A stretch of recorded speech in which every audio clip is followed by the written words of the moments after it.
people with disabilities, intellectual or physical disabilities, they are sometimes seen as a burden to society. So maybe they can't work, can't learn. People have a lot of preconceptions about what someone with a disability can do. 16% of the world's population live with a disability, and 40% of countries don't have programs that support their citizens with disabilities. In addition to just the burden on society that's sometimes thought about, they are stigmatized. So people may think that someone in the family sinned, and it's a curse, and that's the result of a sin, is this disability. So for that, they're ostracized, and sometimes it's the mom and the child that are left alone to fend for themselves.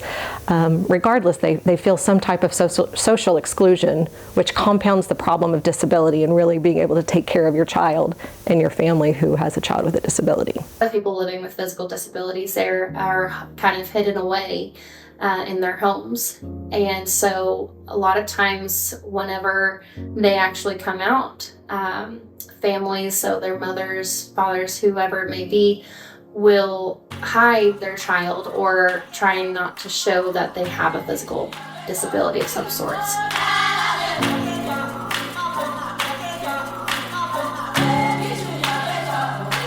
Our mission is to provide equipment and resources to people with disabilities to propel their participation in life.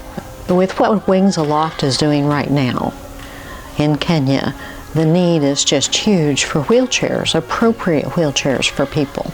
So out of this, Wings Aloft was born. We are now a nonprofit, fully a 501c3 since 2022. We want to empower individuals with disabilities to be fully included in their communities. But to do this, we provide properly fitting wheelchairs, not just any typical wheelchairs. So the environment in Kenya is somewhat dirt, rocky, depending on where you are. Could come across gravel, curbs, different things like that. So the wheelchairs are going across all kinds of different surfaces, so the wheelchairs kind of take a beating and need a little bit different wheel and structure to accommodate for the different terrain over there.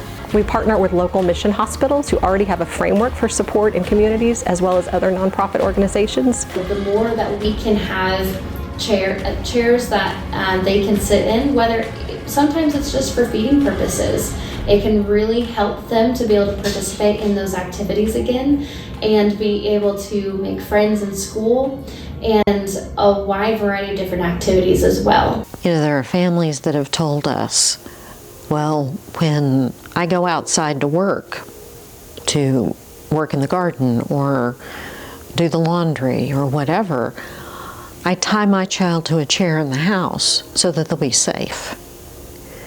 Or I take a mat out with me and they lay on the ground while I work over in the garden.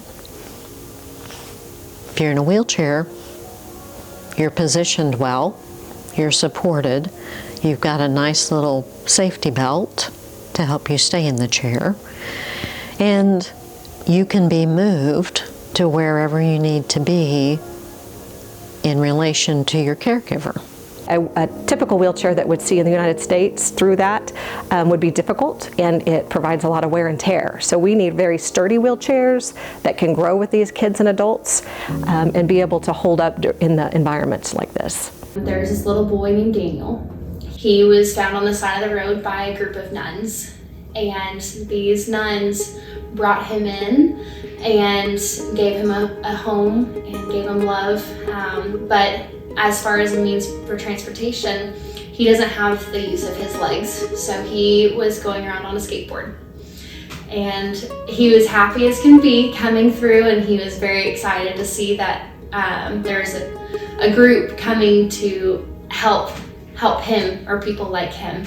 We came across the wheelchair that was there, we modified it. It was bright pink, which was perfect. His face lit up.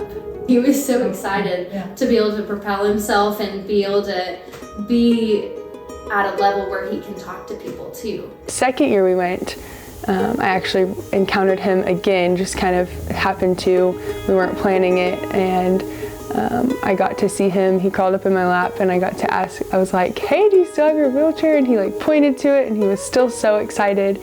And that actually allowed him to enroll in the school that we were working at. Without a wheelchair, he wouldn't have been able to go to that school. So our two primary goals right now are to raise money for specially designed wheelchairs that are brand new. A lot of the wheelchairs are made either in China or Guatemala that we use. They're made by nonprofit manufacturers who work on a shoestring budget, but are willing to design these chairs for us. Our second priority is leading teams of therapists and others who are interested in going with us. Right now, the therapists that go with us and other people pay out of their pocket for the trips. So we would like to help fund them. They're giving up 2 weeks of their paid vacation and 2 weeks of their time to go with us, and they want to. But this is something, one of our goals is to help fund them. When we bring the teams with us, they are able to assist with evaluating, fitting, modifying, and making repairs on the wheelchairs. So we hope to continue this work and grow, providing more and more wheelchairs, hopefully similar amounts each year, if not more. When a child is sitting upright in a wheelchair and supported, it changes their perspective on the world, and it changes the world's perspective on them.